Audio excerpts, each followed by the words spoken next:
তোমরা তো এমন দল কানা, তোমার দলের হাজার হাজার শত শত নেতা কর্মী পূজায় গেল, তোমরা এত আলেম একটা টু শব্দ করলে না কেন? কথা বলেন, আপনার কথা বলেন। তোমার দলের নেতা কর্মীরা এত মানুষ পূজায় গিয়েছে, তোমরা কয়টা আলেম প্রতিবাদ জানিয়েছ? একটা টু শব্দ করো নাই কেন? নিজের দলের নেতা কর্মীরা পূজায় গিয়েছে কেন? আওয়ামী লীগ পূজা করলে হারাম, বিএনপি করলে হারাম, তোমার দলের নেতা কর্মী করলে হালাল। এই ভণ্ডামি বাদ দিতে হবে। এরপরে তাদের দলের এক নেতাকে সাংবাদিক প্রশ্ন করেছে, আপনারা ক্ষমতায় গেলে কি মহিলাদের জন্য বোরকা বাধ্যতামূলক করবেন? বলে না না না, এটা ঐচ্ছিক ব্যাপার, যার মনে চাই পড়বে, যার মনে চাই পড়বে না। ভণ্ডামি করেন, ভণ্ডামি করেন। যে আইন, আপনি যদি ইসলামের রাজনীতি করেন, জাতির সামনে আপনার কনসেপ্ট ক্লিয়ার করতে হবে।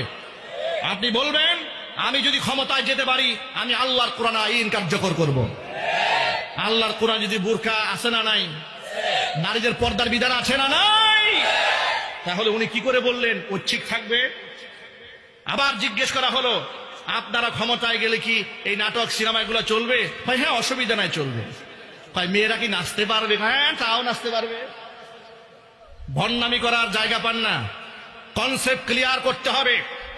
আবার তাদের দলের একজন বলে ফেললো, ঢাকা ইউনিভার্সিটিতে সেখানে ইসলামপন্থীদের জয় হয়েছে, আমরা দোয়া করেছি, আল্লাহর কৃতজ্ঞতা আদায় করেছি, আমার বক্তব্য রেকর্ড আছে, আছে না ভাই?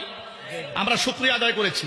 সেই সাদেক কায়েম বলতেছে আমরা বিজেপি কায়দাও রাষ্ট্র চালাবো না, তালেবানি কায়দাও রাষ্ট্র চালাবে না।